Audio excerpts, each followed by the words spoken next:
नमस्ते, मेरा नाम है हिरणेश यादव। नहीं, यादव हो गया, पांडे हो गया, मिश्रा हो गया, शर्मा, सिंह, पटेल, विश्वकर्मा, श्रीवास्तव, प्रद्युमन, और क्या सेनगुप्ता हो गया, बनर्जी हो गया, चटर्जी हो गया। आप लोग ही बता दो कि आज के वीडियो में जुनाकली ही बन जाता हूँ। हाँ, मेरा नाम है जुनाकली और मैं हूँ दक्षिण कोरिया का निवासी। हमारे चैनल कोरिया का लाला में आपका स्वागत है। आप लोगों के प्रार्थना की वजह से मेरी आंखें देख सकते हो पूरी तरह से ठीक हो गई है, मतलब दवाई का असर है, लेकिन फिर भी कल से मैं बेहतर फील कर रहा हूँ। तो आज के इस वीडियो में मैं उन लोगों के डेडिकेशन में वो वीडियो बना रहा हूँ कि आप इंस्टाग्राम देखकर, यूट्यूब शोज देखकर, खास करके लड़कियों के लिए, मैं देखो यहाँ पे गलत मत समझना कि मैं लड़कों और लड़कियों के बीच में भेद करने की कोशिश कर रहा हूँ। मुझे भेद पसंद नहीं है, लेकिन ये जो फैक्ट है ना, मतलब फैक्ट के आधार पर जो वीडियो बन रहा है, इसकी वजह से मुझे उसका जिक्र करना पड़ा।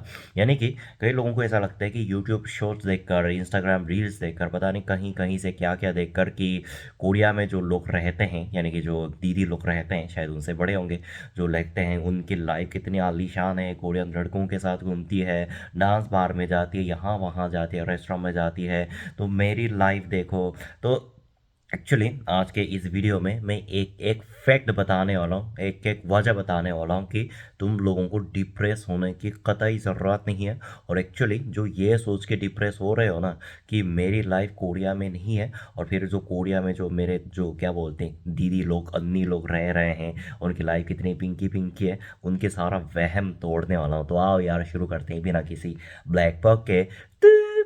अब इसे इसकी सफाई नहीं थानी पड़ेगी ना। देखो, आजकल जब मैं इंस्टाग्राम चलाता था, और आजकल तो नहीं चलाता, लेकिन जब मैं इंस्टाग्राम चलाता था तो ना, ऑफ कोर्स मुझे रील देखने का खास शौक तो है ही नहीं, लेकिन ऐसे रील वो अनजान लोगों के, कुछ कुछ परिचितों के, कुछ कुछ अपरिचितों के मेरे आंखों के सामने पॉपअप होता रहता है कि कोई कोरिया में ये कर रही है, वो कर रही है, डांस कर रही है, कहीं उधर जा रही है, उधर जा रही है, और फिर वो किसको घुमा रही है। हाँ, मतलब बहुत अच्छी बात है, कोरिया में जाके वो अपने लाइफ का भरपूर इंजॉय कर रही है। और एक्चुअली मैं भी अपने लाइफ का भरपूर इंजॉय कर रहा हूँ, यूरोप वगैरह जाके, उज़्बेकिस्तान जाके, हाँ उस इंडिया में मैंने काफ़ी इंजॉय किया। तो विदेश में जाकर इंजॉय करना, इसमें कोई गलत नहीं है। मतलब विदेश में गए हैं, और फिर विदेश में जब गए हैं तो काम करने के साथ साथ, पढ़ाई करने के साथ साथ, वहाँ पे जो कल्चर है, वहाँ पे जो बार है, वहाँ के जो अच्छे रेस्टोरेंट हैं, और फिर वहाँ के लोग हैं, उनके साथ मिल के बातें करनी चाहिए, और फिर उनके कल्चर को एक्सप्लोर करने चाहिए, और साथ साथ में वहाँ के कल्चर का पूरा मज़ा, पूरा आनंद उठाना चाहिए। उनका भरपूर हक बनता है। लेकिन जब मैं ऐसे रील्स को देखता हूँ और ऐसे छोटे शॉर्ट्स वीडियोस को देखता हूँ, तो उनके नीचे ना बहुत सारे लोगों ने यह कमेंट कर रखा है कि हाउ लकी शी इज़, यानी कि आई एम सो डिप्रेस्ड, यानी कि आई एम सो सैड कि मैं कोरिया नहीं जा पा रही हूँ, यानी कि मेरी ऐसी किस्मत कब आएगी, वगैरह वगैरह वगैरह, ऐसी कब आएगी। मैं ना सबसे पहले इस बात से तुम लोगों का वहम तोड़ देता हूँ कि जिसका वीडियो तुम लोग रील्स पर, शॉर्ट्स पर देख रहे हो ना, एक्चुअली तुम उसी चीज़ को देख रहे हो, यानी उसी बंदे के या फिर बंदे के उसी हिस्से को देख रहे हो जो वो अपनी लाइफ में दिखाना चाहता है। यानी कि अभी तक मैं 26 ईयर मैंने लाइफ गुजारा है। ऑफ कोर्स मेरे से बहुत बड़े लोग यूट्यूब पर देख रहे होंगे, लेकिन एज ग्रुप के हिसाब से कई लोग, मतलब मेरे मैक्सिमम व्यूअर ऐसे हैं जिनकी उम्र मेरे से कम है। तो अपनी लाइफ जीते जीते ना, मैंने ऐसा एक भी बंदा नहीं देखा, चाहे उसके पास बहुत ही ज़्यादा पैसा हो, उसके लाइफ में कोई प्रॉब्लम ही ना हो। यानी कि एक बंदा शायद ऐसा देखा है कि जिसके मम्मी पापा इतने अमीर है, इतने अमीर है कि कोरिया में, सियोल में ना, उसके नाम पे 4-5 बिल्डिंग है। हाँ, उनके लाइफ में मैंने कोई प्रॉब्लम नहीं देखी। लेकिन जो नॉर्मली जो लोग कोरिया आते हैं ना, इंडिया से कोरिया आते हैं, वो मैक्सिमम जो कहते हैं कि इतने अमीर घर से भी बिलोंग नहीं करते। मतलब एक या दो मुश्किल से एक ऐसे होंगे जिनके घर बहुत ही ज़्यादा अमीर हैं, जिनके मम्मी पापा पूरे पैसे पैसे भेज रहे हैं। लेकिन मैक्सिमम लोग क्या होते हैं कि या तो यहाँ पे नौकरी के लिए आते हैं, या तो फिर यहाँ पे स्कॉलरशिप लेकर स्टडी के लिए आते हैं। तो स्कॉलरशिप का मीनिंग यह होता है कि कोरियन सरकार उनको पढ़ने के लिए और फिर उनके फीस काफ़ी हद तक माफ़ कर देती है। और कई स्कॉलरशिप तो ऐसा होता है कि 100% फीस माफ़ कर देता है, और फिर उनको रहने के लिए कुछ पैसे देते हैं। लेकिन मैंने जब यहाँ पे अपने रहने वाले इंडियन दोस्तों से बात की तो पता चला कि कोरिया सरकार जो है ना, हर महीने उनको गुजारे गुजारे के लिए 70,000 इंडियन रुपये देते हैं। 70,000 रुपये इंडिया में बैठकर जो ये बातें सुन रहा है, ये अमाउंट सुन रहा है, उनके लिए 70,000 बहुत बड़ा अमाउंट लग रहा होगा। लेकिन एक्चुअली कोरिया में, खास करके आप सियोल में रहते हो, आसपास के इलाके में रहते हो, तो 70,000 रुपये का एक्चुअली उतना भी वैल्यू है ही नहीं जितना आप लोगों को लगता है। यहाँ पे क्या होता है ना, अगर आप किसी से मिलना बंद कर देते हो, बाहर जाके कॉफ़ी नहीं पीते हो, मतलब दिन में 3 बार सिर्फ अपने घर पे खाना पका के खाते हो, बाहर की कोई भी एक्टिविटी बंद करके घर का किराया जाता है, फ़ोन का भाड़ा जाता है, बिजली का बिल जाता है, इन सबको भरने के बाद 70,000 मुश्किल से 1,000 या 2,000 रुपये बचता होगा। और अगर आप 2 महीने में 2-3 बार अपने दोस्तों से मिलने चले गए, बाहर जाके कुछ खाना खाया, और फिर आपका कोई बॉयफ्रेंड हो, गर्लफ्रेंड हो, उसके साथ डेटिंग करना है, तो बचना तो दूर की बात है कि आपको उल्टा लोन लेना पड़ता है। मेरे एक दोस्त ने बताया कि इंस्टाग्राम पे जो रील बनाते हैं ना, उनमें से कई लोग ऐसे होते हैं कि जो सही में अमीर होते हैं, यानी कि सही में जिनके लाइफ में कोई प्रॉब्लम नहीं होती, जिनके सही में बहुत बड़े पैसे, वो एक्चुअली दिखाना नहीं चाहते। वो लोग तब तक नहीं दिखाते जब तक आप उनके एकदम करीब नहीं आ जाते।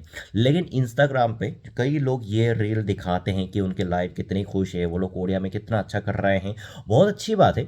लेकिन आप लोग उसके बेसिस पर ये जज करना बंद करो कि उसके लाइफ में सब कुछ अच्छा ही जा रहा है और मेरी लाइफ सब कुछ झंडी जा रहा है।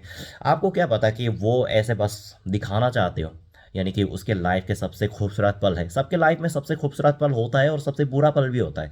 जाहिर सी बात है कि ये दोनों चीज़ें मिलकर हमारी लाइफ बनती है। लेकिन हाँ, आप सिर्फ एक ऐसे पहलू को देखकर, जो कि वो दिखाना चाहती है या फिर चाहता है, कैसे जज कर सकते हो कि उसकी लाइफ में ही सबसे अच्छा ही चल रहा होगा और आपकी लाइफ में ही प्रॉब्लम है।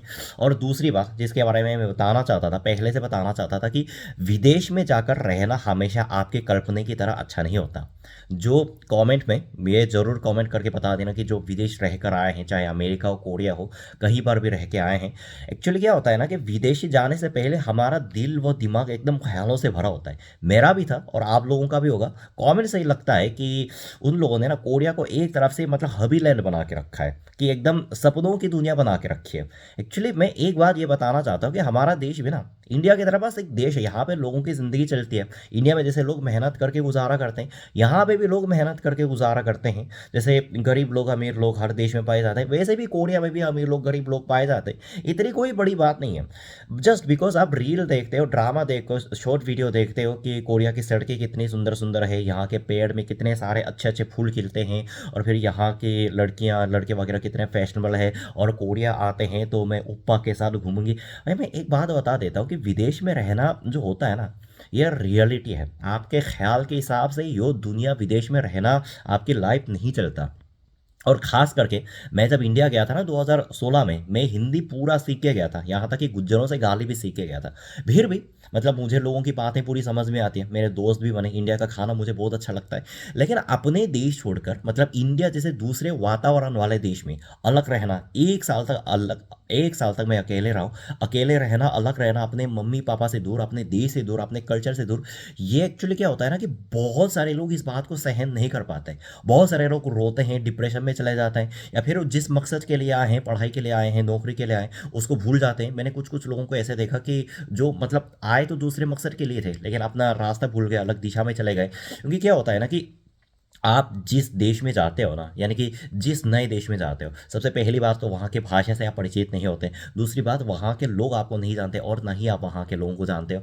और तीसरी बात, आप 20 साल तक जिस कल्चर में रहते हो ना, और उसके तुरंत बाद जब किसी नए कल्चर में समा जाते हो, तो पहली नज़रों में वो कल्चर कूल लग सकता है। लेकिन जब से जैसे आपको उसकी आदत पड़ने लगती है ना, यानी कि 3-4 महीने बीतने के बाद आपको वो नॉर्मल लगने लगती है, और फिर उसमें आपको थोड़े बहुत अकेलापन भी फील ज़रूर होने लगता है। तो मैं बस यही कहना चाहता हूँ इस वीडियो के माध्यम से कि जो लोग कोरिया में आके अपनी स्टडी कर रहे हैं, बहुत अच्छा कर रहे हैं, यानी कि उन्होंने बहुत मेहनत की होगी। यानी कि इंडिया से कोरिया स्कॉलरशिप आके आना ये कोई आसान बात नहीं है। उनके लिए बहुत हाई स्कोर भी चाहिए, बहुत मेहनत भी चाहिए। और फिर आप लोगों की जो लाइफ है, जो आप लोग इंडिया में मेहनत कर रहे होंगे, इंडिया में अपनी पढ़ाई कर रहे होंगे, कुछ लोग काम कर रहे होंगे, या फिर कुछ लोग दोनों नहीं कर रहे होंगे, लेकिन आप अपनी लाइफ में कुछ तो कर रहे होंगे। तो इसका मतलब यह है कि जस्ट बिकॉज वो कोरिया में रील बना रही है, कुछ कर रही है, और आप इंडिया में बैठे हो, तो इसका मतलब ये नहीं कि आपकी लाइफ कम हो गई, वो एकदम सपनों की दुनिया में जी रही है। देखो, सही बता रहा हूँ कि मैं ये बात तो बताना नहीं चाहता, लेकिन कई लोगों की लाइफ जो होती है ना, मैं जिन लोगों को जानता हूँ, रील से बहुत ही ज़्यादा अलग होता है। मतलब इंस्टाग्राम रील से, यूट्यूब वाले शॉर्ट्स से उनकी लाइफ बहुत ही ज़्यादा अलग होती है। लेकिन उनके रील देखकर, शॉर्ट्स देखकर मुझे तो ऐसा लगता ही नहीं है कि उनके लाइफ में इतनी प्रॉब्लम है। जब तक आप उस बंदे को व्यक्तिगत रूप से नहीं जानते, तब तक आपको पता नहीं चलेगा कि उसके लाइफ में रियल में चल क्या रही है। और मुझे ऐसा लगता है कि हर बंदे के लाइफ में ना एक प्रॉब्लम तो होती ही है। तो बस यार, आज के वीडियो में इतना ही। मैं उम्मीद करता हूँ आप लोगों को मेरे इस वीडियो के माध्यम से कुछ जानकारी और फिर कुछ हिम्मत तो मिल गई होगी। मेरा काम है जानकारी देना और साथ साथ आप लोगों को हिम्मत भी देना। मैं वापस आऊँगा और मज़ेदार वीडियो के साथ। तब तक क्या करना है, सावधान रहना है, सुरक्षित रहना है, सीख है को सबक सबको। जय साउथ कोरिया, जय हिंद।